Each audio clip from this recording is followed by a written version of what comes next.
Winning cures everything. Now for your hosts, Gary and Chris.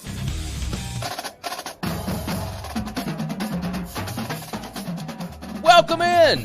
Thursday, May 28th edition of the show. This is Winning Cures Everything. I'm Gary. I'm Chris.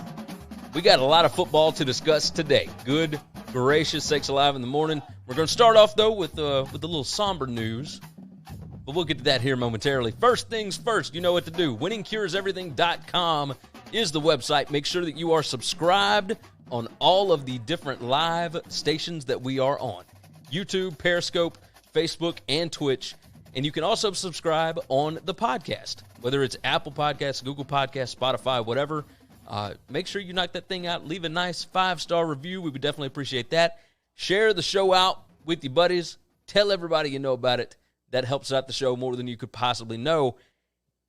And while you're doing that, while you're over at winningcureseverything.com, subscribing to everything, why don't you go over to tunicatravel.com. Help the boys out down there in the Delta. Tunica, Mississippi is the South's premier sports gambling destination. They've got 6 incredible sports books. You can find more information on them over at tunicatravel.com. Chris, we got 2 sad things to discuss. First thing, Lovie Smith cut his beard off, and today is the 4-year anniversary of Harambe's death. It's a sad day in America. Yeah. I don't know which one is more sad. Yeah, probably Harambe. I mean, I guess maybe. A beautiful gorilla is gone. The Cincinnati Zoo. Yes, a fantastic beard is once again gone, but that can come back. Yeah. He can grow it back, but it's going to take a little while. You saw the picture, right? Illinois football shares this thing out on Twitter, and this man could not look a day over like 40. Like, it's unbelievable. And yet when he grows that beard out, I mean, it looks like Santa Claus, man. Yeah, it's different. I mean, he looks pretty young without the beard. I'm looking up his age right now. He is 62 years old. I was just about to say he's got to be early 60s, late 50s. He finally, I'm really bad at that game by looks, but yeah, depending on how long you've been in my life and I know how old I am, you can get an idea. I kind of play that game. I am trying to figure this out because I know how I am. If I find something that works, like he finally got Illinois kind of over the hump. They made a bowl game last year. He got some big wins last year. I mean, they upset Wisconsin. They're the only team that beat Wisconsin other than Ohio State twice and Oregon. Like he made it to a bowl game finally, like year 3, 4, whatever it was. And now you're going to cut the beard off in the 1 year that you had the beard. Yeah, I mean, I'm superstitious. Not something I'd have done, but, we'll see how it works out for him. Yeah, we'll say that. We most certainly will. McKinnon jumps in on Facebook. By the way, everybody that is paying attention, jump on the chat at whatever platform you're on. The chat jumps in on your screen. It's in the bottom left. Every different platform will jump in right there. You can see what everybody else is saying, whether you're on YouTube, Periscope, Twitch, or Facebook. McKinnon said, almost time to head out to the Far East for me, boys. Going to miss getting on the shows and talking to you. Guess it'll be the podcast for me for a while. Like a case of herpes, it'll always come back. Thanks. I don't know what to think about that, McKinnon, but we are glad you're here, and we are glad that I grow on you. It's it's just ridiculous. Ben Lauf jumps in. He says hi on Twitch. Definitely. Everybody jump in the chat. You guys drive the conversation. You know how this thing goes. So R.I.P. Harambe. R.I.P. Lovie Smith's beard. We're going to get into some actual, real discussions now. Chris, you saw that the NFL decided today that they are not going to go forward with the 4th and 15 onside kick alternative. The vote was basically tabled. They want some more information about it. I don't really understand that. This is not a really complicated request. Well, here's the deal. From what I understand, it ended in a virtual, an actual tie. It was 16-16. So 16 people wanted it, 16 did not. What they are saying here is the ownership tabled the proposal for further discussion. It would have given teams an alternative to the onside kick in an effort to retain possession after a score. Obviously the NFL, they've been looking at ways to improve the odds for a trailing team to retain possession late in games. We'll see what happens going forward, but it didn't fail. It didn't pass. It is what it is. Tabled. Yeah. It's I don't understand the people who said we want more information. This is what we're asking for. There's nothing else unless they actually want to get like an analytics department together and they want to see, would this benefit my team more or hurt my team more? But that's the problem, is you shouldn't be looking at it as if it helps your team or hurts your team. Is it good for the game or not? And then your coaches and your players adjust.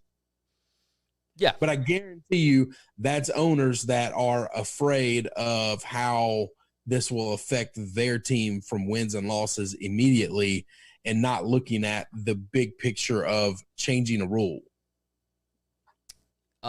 Real quick, we got guys asking if YouTube's working today. I just checked it. Yes, YouTube is fine. You guys can hop in. YouTube's all good. I don't know how I feel about this. I mean, obviously I wanted it. Any proposal that gets passed in the NFL has to have the approval of at least 24 out of 32 owners. So, again, they weren't even close to passing it. But the fact that you've got 16 that are saying, okay, we like this idea. Like, one, this would be entertaining for fans, for sure. Now, I understand the side that doesn't want it to go through, right? They are the ones that are, hey, if we build a lead, that other team should not be able to get hot for 3 minutes and make some fluke plays and come back and win the ball game. However, in order to make the games more interesting, like, yeah, you're fighting a business where you're trying to get eyeballs on TV sets. Like, that's what this is all about when it comes down to it. This is a game.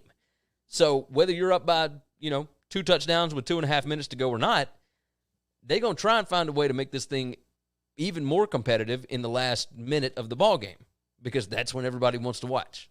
So I'm curious which mindset is going to win out here.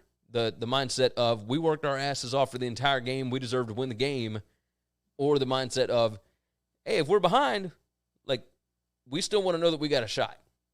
So I'm curious. I don't know which way it's going to go, because I don't know how these guys think. Like, obviously, this stuff changes all the time. And in the mindset of Ben jumps in, he said, it sounds like an XFL rule. It is an XFL rule. But at the same time, you got to be able to adapt. You got to be able to move with what your audience wants. And the audience, I think, overwhelmingly would prefer to have this. And so I think I'm a fan. I mean, now football is one of those things where they necessarily don't have to do what the audience wants, because they already have all of the audience. They're still going to watch. They're still going to watch. That's the issue. Is a bad week for them is the best week the NBA has ever had in their life. Yes.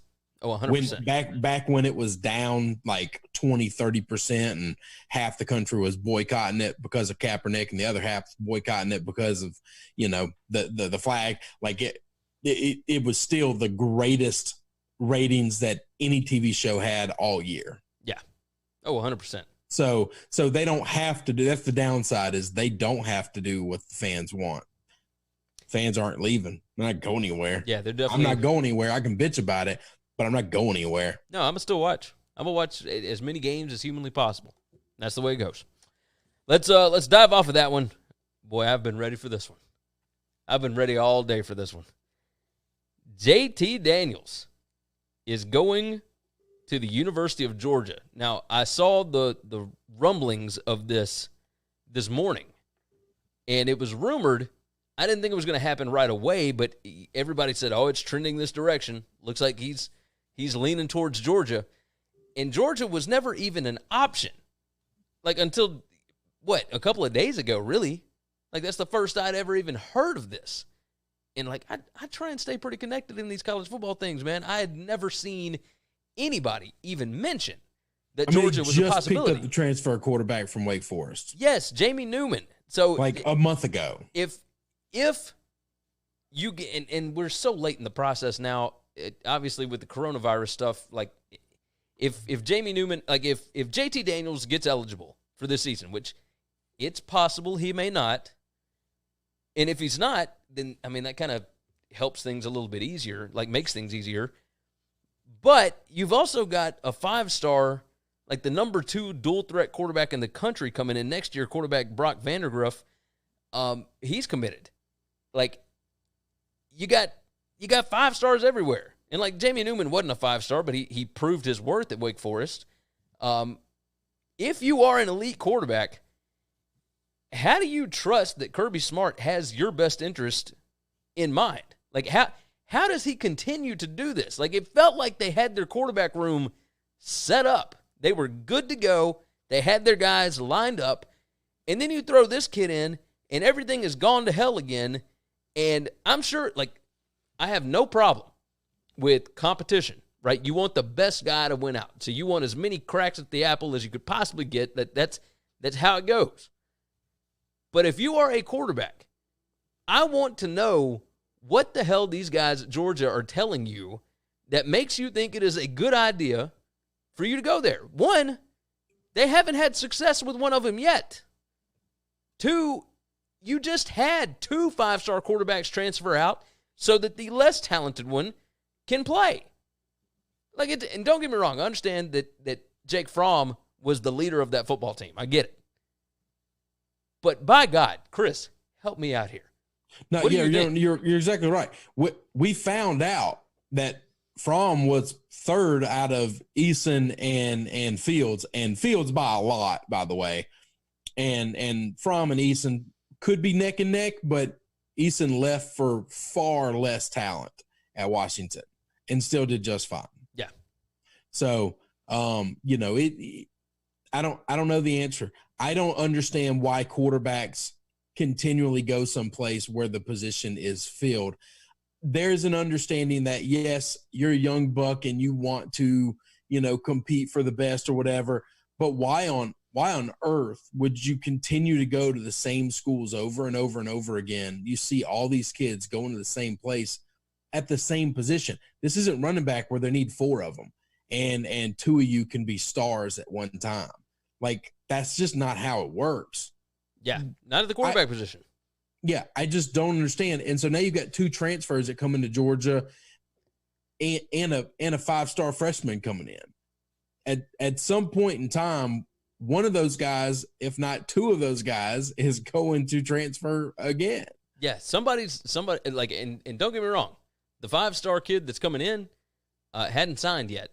So, that'll be next year. And he could decide, well, if JT's there, why am I going to go here? Like, did it just cost you a signing? Yeah, right. No, that could totally be fine. LSU was in consideration for JT at one point in time. There were rumors LSU was trying to get him. Yeah, and then those rumors just stopped. And I think at some point in time, this is one of the things I do appreciate about my school right now. I get that it's a cutthroat business and you want to win. And if the better guy you can get, go get him. But I think at some point in time, they said, we've made a commitment to Miles, and Miles knows the system. And I think we're just going to go forward with this. We don't know that the upgrade to get JT is that much better than Miles. And so we're just going to ride with the guy we already have. Does Miles Brennan have 2 years left? Yes. Or we have made a commitment to. Yeah. And I think there's something admirable to that of you've made a commitment to this kid made a commitment to you. You also have made a commitment to him. Yes. He played his role of sitting behind Joe Burrow and learning and being the backup. And didn't transfer out. That's right. Now it is his turn, and you're giving him at least an opportunity. If it doesn't work out next year, then, yeah, you go find somebody else, and that's okay.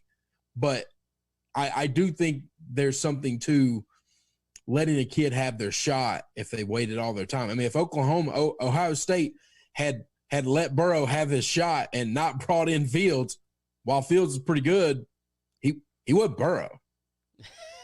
We got some guys in the chat right now. YouTube Swish Actions says, calm down, Gary. So I did get a little fired up there, didn't I? McKinnon said the Daniels decision is surprising but makes sense. If he wants to be taken seriously among the big boys of college ball in the NFL, being in the SEC is a fantastic way to do that, especially for Georgia, Florida, LSU, Bama, and Auburn. The Brown Yeti said, you look better if you win the job and a ring. Georgia hadn't won a ring in 40 years. 40 years. Like, I understand that they've gotten close, but if that's what you're looking for, I mean, I'm just saying. And if you're the guy that gets them over the hump, yeah, you're going to be a legend forever. Forever. That's right. But if you're the guy that goes to Tennessee and turns that program around, now I know Tennessee is a good butt of the joke a lot of times, but if you're the guy that turns that program around, no. Don't think that, well, they had Peyton Manning, so nobody else can ever be a god. Peyton didn't win a championship, bro. Nope. He didn't. T came in and won it after that. And Peyton's more beloved than T is. That's right. Like, you will be more beloved than Peyton. I promise you. You just got to come in and change it up and win. Bruce Morris putting in a bunch of smiley faces on YouTube or on Facebook here. I'm going to guess he's excited about the fact that I don't like this move. I think, like, it's not that I'm upset about this. Ben said I hate Georgia. I just don't understand it from the kid's point of view. That's it. Like, that's what doesn't make sense. When Fromm committed to Georgia, I just was like, they have Fields, they have Eason, they already have the last two number one quarterbacks in the country committed on campus. You gonna beat both those guys out? And he really didn't beat them out. He got the job because of injury or whatnot. Yeah, so like it was Eason, and Eason had the job for a year. Got hurt. Then Fromm came in and got the job because of Eason getting hurt in the first game. And then Fromm led him to a national championship game appearance. And then you go from there, and then Justin Fields comes in because everybody kind of assumed, okay, now had he sat and waited and just redshirted his first year like it used to happen back 10 years ago or whatever, then that might have worked okay because Fromm was gone after this year. That's right. Like, I don't get the, I don't know. But this whole thing just doesn't make a ton of sense to me. I mean, cheers to the kid. Like, obviously he thinks he's got the goods. You gonna go in there and compete for that job and whatnot? Yeah. Well, first he's got to get eligible. I mean, that's no. But even still, he's going up against 5-star number 2 dual threat quarterback in the country the next season. But I get that. But none of that's relevant if he didn't get eligible. Well, no, he'll be eligible. It's just whether or not he'll have to sit out this season. Well, that's what I'm saying. Hey, that's what I mean when I say eligible. What do you think I mean? No, I thought you were just talking about eligible, period. Like it. No, like he can't play this year until the NCAA says it's okay. That's eligibility, right? You have to get somebody's permission. Yeah, I thought you were talking about 2021. I'm sorry, I misunderstood. I don't know what we're talking about here. Ben said Georgia is a sorry football team and chokes every year. Doesn't matter how much talent they have. No, because they got that dummy who's a hell of a recruiter as a head coach. Look, I think Kirby Smart has done a fantastic job with that football team. No, he hasn't. He's done a fantastic job recruiting. And that's kind of where I'm at. He's been outcoached in almost every game he has played in. They dominate teams because of talent. He's got basically, they are just better than them. He's got basically the same record at this point in his career as Mark Richt did. Congratulations. Matt Miller jumps in. JT Daniels is good, but why go to a place that has produced one good quarterback in the last 50 years to the NFL? Again, if you are a quarterback, why do you trust, like I was going to say Mark Richt. I mean, I would rather trust Mark Richt than I would Mark, I'm going to tell you this. Mark Richt gives you your word. That man will lose standing by his word. Yes. But Kirby, however, this is a different thing. Like it is always, all right, we got this guy. Let's move on to the next one. Like, doesn't matter how it goes. Let's make it happen. So, yeah, it was surprising. It was, I just don't even know I don't know how to describe my thoughts on this. It made no sense to me for JT Daniels. Like, you had talked about Michigan. You had talked about LSU. You had talked about all these places that needed a quarterback. And now you're going to a place that kind of already had their quarterback room set, but you're going to try and fight for the job. Like, if that's the case, just stay at USC and fight for the job. You got a better chance of winning that job back. And it's at home. Then you do going somewhere else and stealing it away from another guy. Sometimes I just don't get it. And this is like we went that entire segment and didn't even discuss, some of the extra benefits that we always talk about. But I'd love to see what was offered. Love to see that.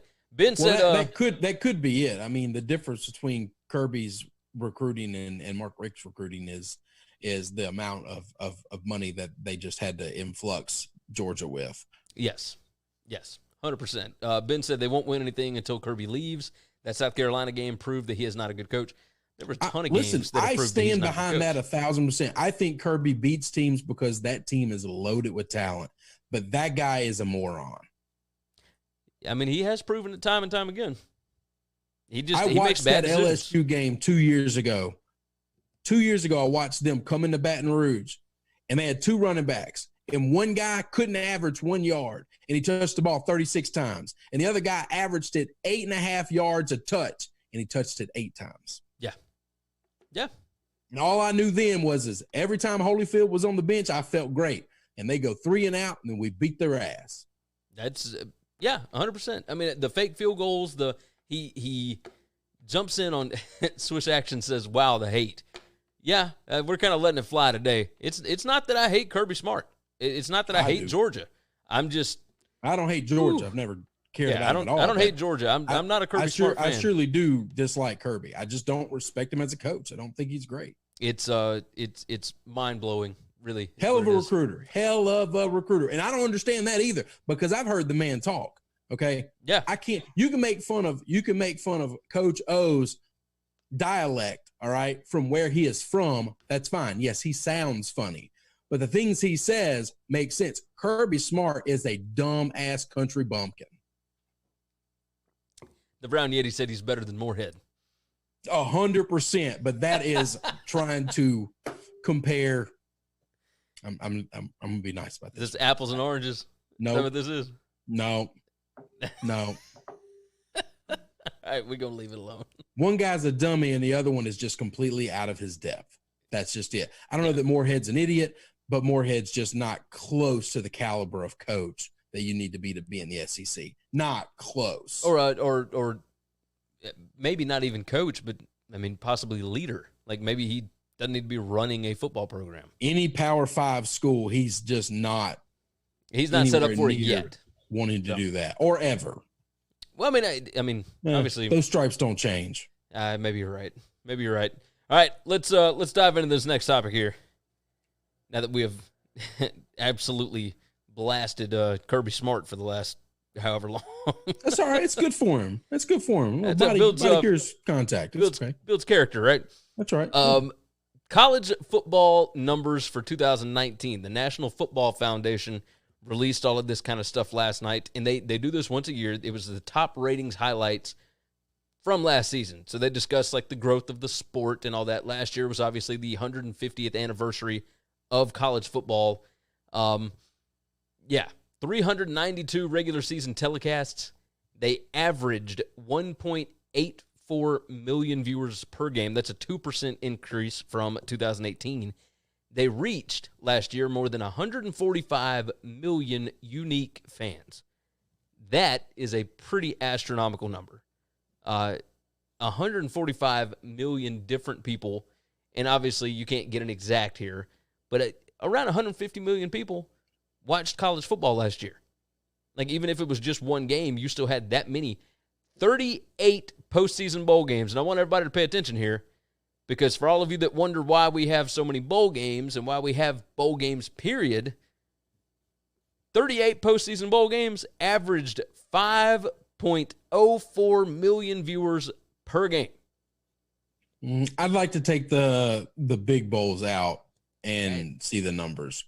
They reached 90 million unique fans over the 38 postseason. That doesn't answer my question, though. There was not a single bowl game last year that did not have over 1 million viewers. No, that's fine. That's fine.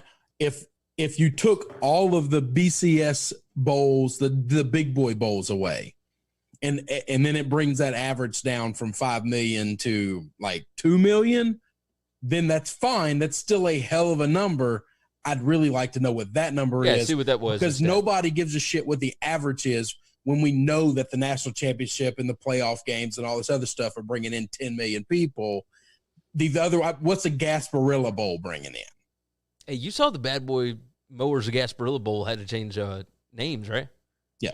I don't know what they're going to do next, but yeah, they'll find another sponsor. It'll be all right. The Winning Cures Everything Bowl is right there for the taking. That's I'm right. Just saying. But that's, and I'm sure it's a hell of a number. I'm sure it's better than any NBA regular season game that we had all year. Okay. Which is why we have these games. I would just really want to know the number. That's why I don't like averages when people are trying to inflate numbers. That's a good point. The real number is still pretty damn impressive. Ben said, where would the WCE Bowl be played? I think that's in St. Petersburg, Florida, isn't it? Or Well, that's Tampa? if you took that game. But Yeah, if we had a choice, Las Vegas. 100%. Damian Estrada jumps in on YouTube. What's up, brother? He said, what's up? The College Football Playoff National Championship presented by AT&T last year between LSU and Clemson delivered cable TV's best audience in more than 2 years. It notched a live 27.31 million viewers. That was up 330,000. That helped, and I bet the other two playoff games were at least 10 to 15 million apiece. They averaged carries that was the next 5 million average. They averaged 21.49 million viewers for both games. Right. That was the average. So therefore you take those numbers, that helps pull that big average up. That's why I just, and not that it's a bad thing. I'm going to bet the number is still really good. Oh yeah. I just want to know what the numbers are for the lower bowls, because that's how you justify why we have so many. We know why we have the big bowls. Oh yeah. Ben said our bowl game would be in Tunica, Mississippi. There's a field big enough to play it in. He said Tunica High School. That's Let's get after it, boy. I'm in. Depends on what teams we'd be bringing in. CBS Sports scored the network's best college football viewership in 29 years. So for anybody that was wondering why ABC and ESPN paid $400 million a year for the SEC, this is why, because they averaged over 7 million viewers per game. And ESPN is going to double down when it's all said and done. I think they are going to get the SEC big 2:30 game. Oh, it's already done. They've already signed. Oh, is it? I didn't know that. Yeah, it's done. It's done. But we still got 3 years. Well, I knew that we had CBS. 3 years. I didn't know that they had already signed a deal. Do we know the numbers? It is. Well, I don't think they can technically sign until, but they've come to an agreement. Whatever. Do we know the numbers? The numbers are between 300 and 400 million. Okay. But the CBS is paying $55 million a year right now. I know that. CBS deal is a joke. It's an absolute travesty is what it is. College football on Fox had its most watched regular season ever, bringing in an average audience of 3.7 million. That's a 12% increase over 2018.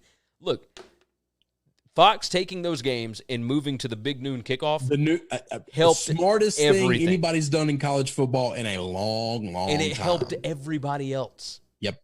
Like it gave it where you didn't have all the competition at 2:30. No. Nothing but crap helped. games were on at 12, but nobody got up and started cutting grass at 12 because game day just finished. You either finish in a late breakfast, starting on an early lunch, and you're just going to hang out, and you're watching a shitty game, and then all of a sudden the wife's seen you watching football pregame and then a football game that you don't really even care about for like 5.5 hours. Now the good games start at 2:30, and she's like, get your ass out there and cut the grass. Fox was like, let's dominate this 12 o'clock hour. It's a fantastic idea. Michael jumped in, by the way. It's the smartest thing in the world. Outside of not having your biggest games be night games for the home fans, everything else is perfect about it. Oh, it fits perfectly for the TV I'm really schedule. glad the SEC doesn't have to do that. Yep. But I like that somebody else is doing that. Yes. Ben said that's going to suck losing the SEC on CBS. Yeah, hearing the... I don't give a damn. Michael said, what's up, fellas? Got a little bit of service, and the wife is driving, so he's listening on the mobile right now. Oh, there you go, Mike. That's what I'm talking about. Bring it in, brother. Let's go. ESPN Networks increased their audience year over year in every category. the regular season, bowl season, the CFP semifinals, and the CFP national championship game, and the college game day built by the Home Depot, which delivered. This was the best year that game days ever had. Yes. Most watched season since 2015. As far as fans. Give our boy Felica some love on that. Oh, yeah. Gotta love the Bear. Chris Felica, shout out, brother. NCAA programs draw 47.5 million fans to stadiums during the season. That is pretty astronomical. 47.537 million fans in attendance this year. Yeah, we can talk about the attendance problems at different schools and all that kind of stuff. Look, people still going to the games. Like, it is what it is. Where is it? LSU led the nation. I knew you would love this one. For total fan attendance, attracting 1.280985 spectators to all of their games in 2019, including home, away, neutral, and postseason. 12 other teams eclipsed the million mark. Ohio State, Alabama, Texas A&M, Michigan, Penn State, Georgia, Clemson, Auburn, Tennessee, Florida, and Wisconsin. There's a lot of people. LSU broke the record or set the bar pretty damn high for the most alcohol sold and beers sold, legally sold in stadiums. Last year was the first year we got to do that. And we drank almost every school out of booze that offered it. Oh, yeah. Oh, everybody was celebrating last year. Right, let's see. Ben said that Vandy game was basically a home game for LSU. Yeah, I have a friend of mine that was at that Vandy game, and he said they drank Vanderbilt out of booze before halftime. Mm-hmm. If Ben was there, can you confirm this? Or is my friend a damn liar and just wanted to make me feel good? No. I saw an article about that. Yeah. I mean, it was like they drank Nashville out on Friday. Booze is fine. I'm sure Wisconsin did it. I'm sure lots of places did it at some point. Doing it before halftime for a noon game. Well, especially when you drank a whole bunch of different bars in Nashville out of alcohol the night before, that's pretty impressive. I will say that. I will tell you this. That disappointed me being a Memphian, Tennessee guy. We love Nashville. We're not the people that have the little brother syndrome from Nashville. We are proud supporters of Nashville. Very disappointed to know a school like that's coming in town and you're not ready. You get that right. If Wisconsin comes to your town, if LSU comes to your town, there's a couple of big schools that are just known for throwing down. If they come to your town, you better be ready. They shut you out. Because this businessman in me wants to whoop every bar owner's ass. Because how much money did you leave on the table? Oh yeah, I just want to just go in there and start slapping folks. Yeah, it's unbelievable. I can't understand that. Let's see. College football 150 programming. LSU, Alabama did massive numbers. Let's see. Was that the biggest regular season game? LSU, Alabama game delivered a 9.7 rating, making it the highest rated regular season college football game on any network in 8 years and the most watched regular season game between the teams since 2011. They had 16.7 million viewers. Represented a 44% increase against last year's primetime game. Yeah, that's pretty big. Notre Dame at Georgia was the highest-rated college football game on CBS in the month of September in the last 6 years. Georgia, Florida did pretty well. I mean, everything was coming up gold last year. Yeah, it was fantastic. It was great.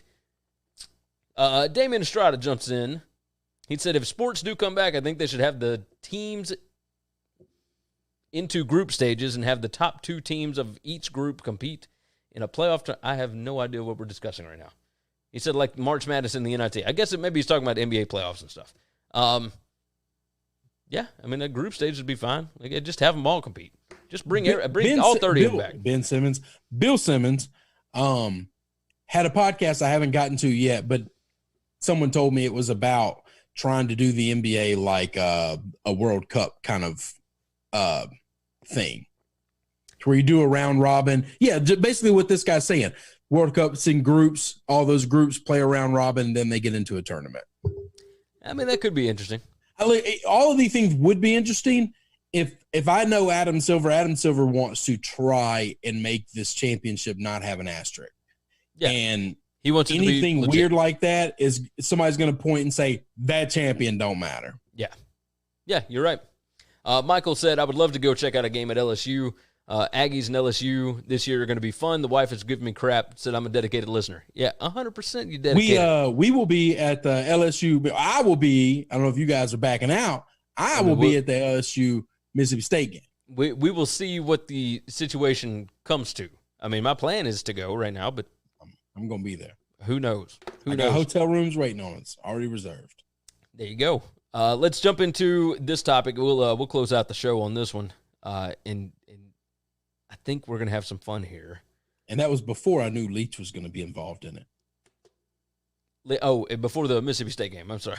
I thought you were talking about the topic. I was like, I don't even remember what you're talking about. Matt LaFleur. Oh, yeah. The Packers' decision to pass on drafting a wide receiver this year drew a lot of responses, and many fell on the negative side, given the perceived need to upgrade that position group heading into the 2020 season. So, blah, blah, blah. GM comes out and says they want to tie everything to the run game and off of the run game on offense. While that may be the case, LaFleur does have some ideas about where the passing game needs to improve. During an appearance on ESPN Wisconsin on Thursday, LaFleur noted the need for the team to pull off more big plays than they were able to manage in his first year with the team. One area we really need to improve on is creating more explosive plays, LaFleur said. We were pretty efficient, but we were 23rd in explosive plays. That starts with play calling and maybe take a few more chances to help generate those plays down the field. Devin Funchess was the lone free agent addition in the receiving corps, and he's not been particularly explosive in the past seasons. So the Packers will likely have to come up with some new tricks for the old faces if they're going to turn things around. This is insane. Michael said, can I fly down for that game, get in some SEC tailgating? 100%. Bring it on, brother. Come on to Baton Rouge. Carlos said, what's up, everybody? Matt LaFleur wants more explosive plays, but did not get a single quality weapon at receiver to help their offense in the draft or free agency. That's the point. How are you going to come out and say this? Like, you're a second-year coach. You're going into your second year as a head coach.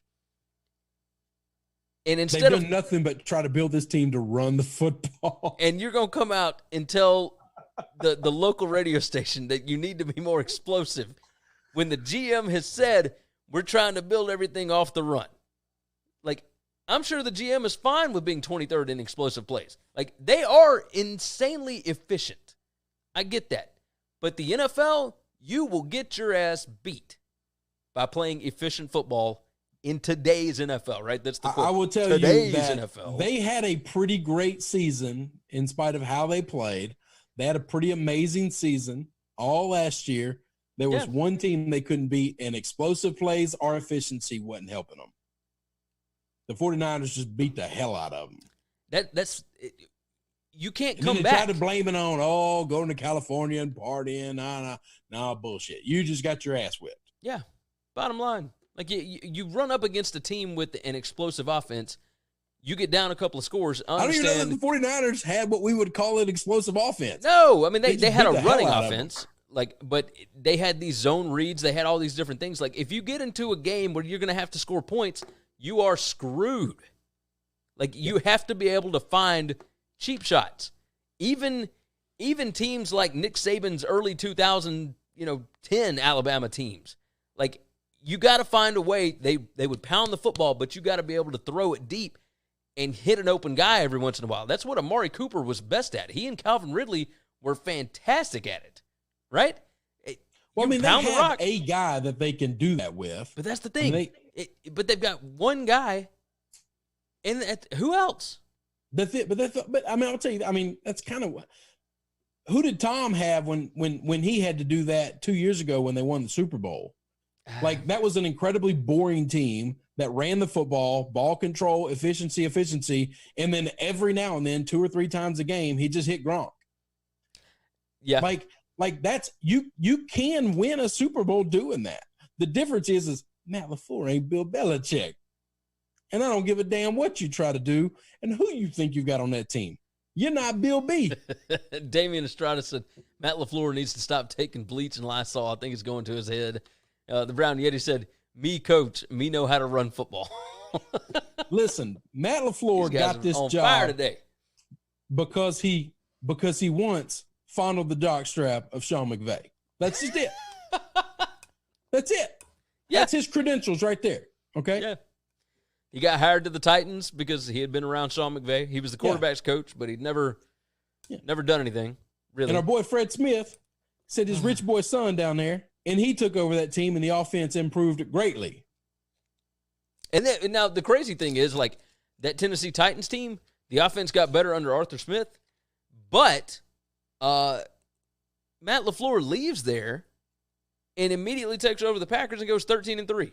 Now, obviously, it wasn't because of offense. Going the 13-3 is you just had Aaron Rodgers healthy for the whole year. The team didn't have injuries. Like they were healthy. The defense was really damn good.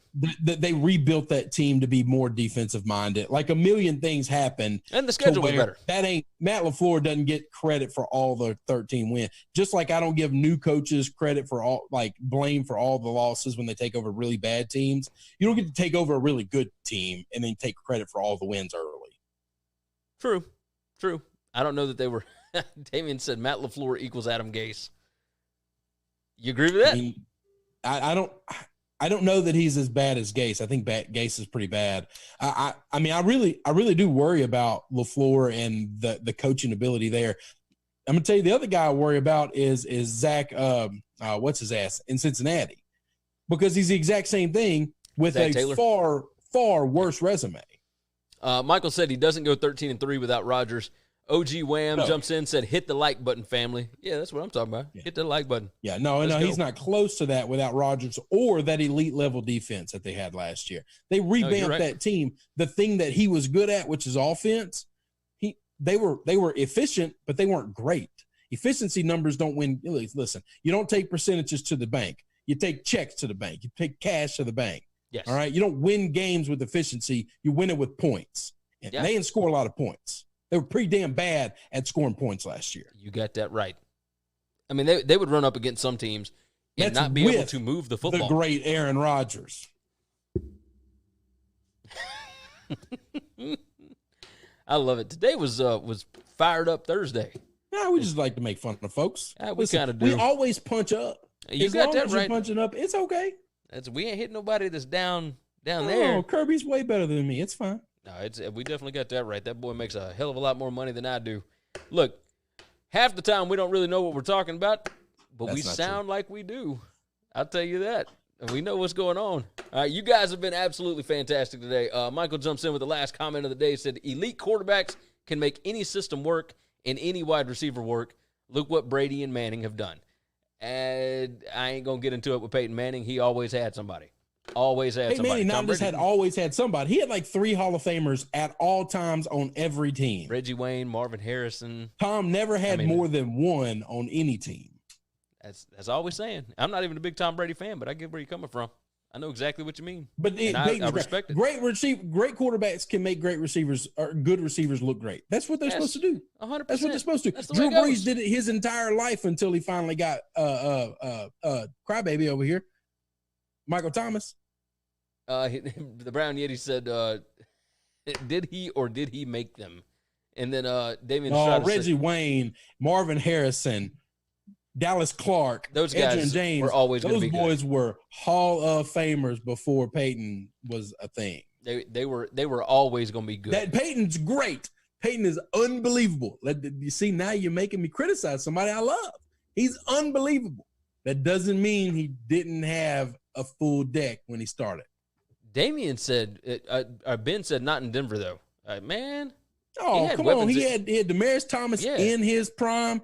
Come on, man. First, his Super Bowl that he won, they didn't do that with offense, and you probably want to hide all the Peyton Manning film except for him celebrating at the end. Yes, that's about it.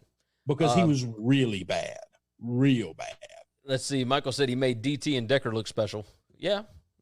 Decker is his Wes Welker, his Edelman, his guy that he made look amazing, but he probably wasn't. No. He said, what did Decker do in New York? Ben said, I don't know about that.